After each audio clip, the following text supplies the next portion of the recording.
अभ्यास 26। अध्यक्ष महोदय, हमारे दल ने असम राज्य की समस्या को जिस रूप में समझा है, उसको हमारे दल के नेता ने इस सदन में अपने भाषण में स्पष्ट रूप से यह कह दिया है। मैं फिर से इसी बात को दोहराना नहीं चाहता हूँ।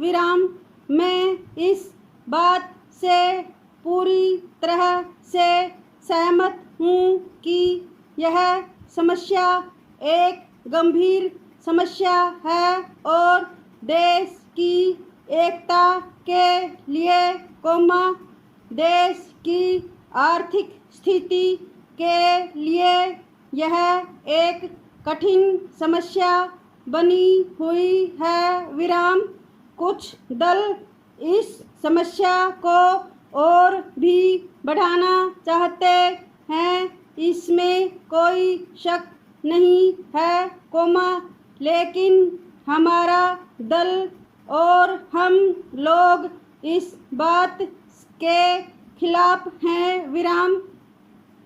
आप और हम भी यह जानते हैं कि कुछ विदेशी शक्तियाँ, जिनकी चर्चा सदन में भी हो चुकी है, यह सभी काम कर रही हैं।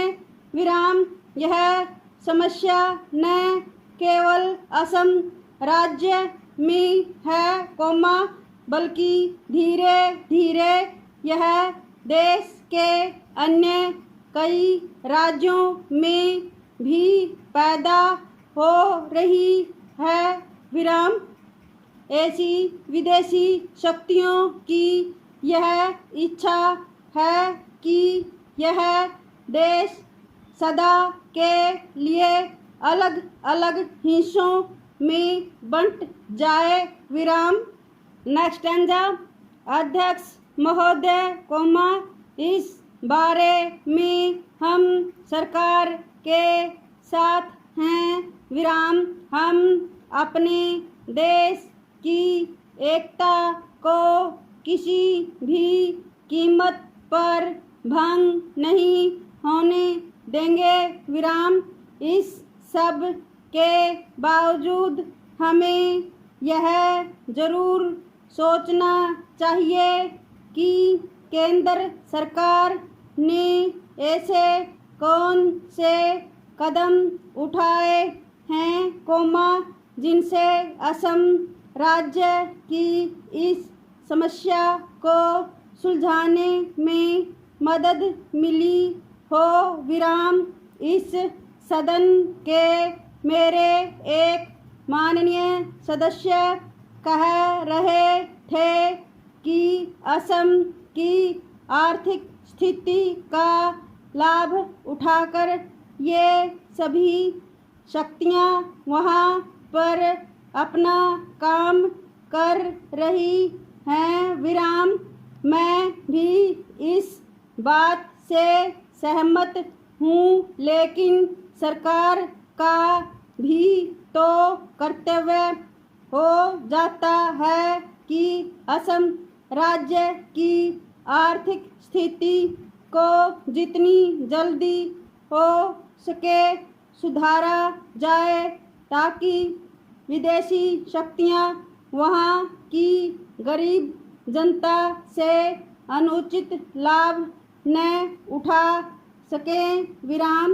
मुझे याद है, असम राज्य के मुख्यमंत्री जी ने बताया था कि असम राज्य के जो उन्नति के साधन हैं, वे बड़े पैमाने पर बाहर चले जाते हैं और उन्होंने केंद्र सरकार का ध्यान भी आकर्षित किया था।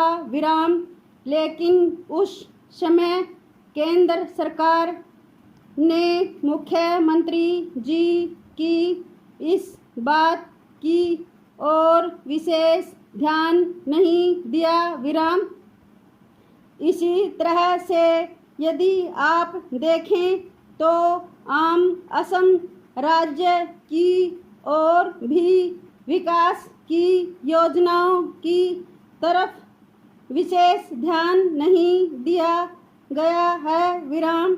यही कारण है कि असम राज्य का अब तक उतना विकास नहीं हुआ, जितना कि होना चाहिए।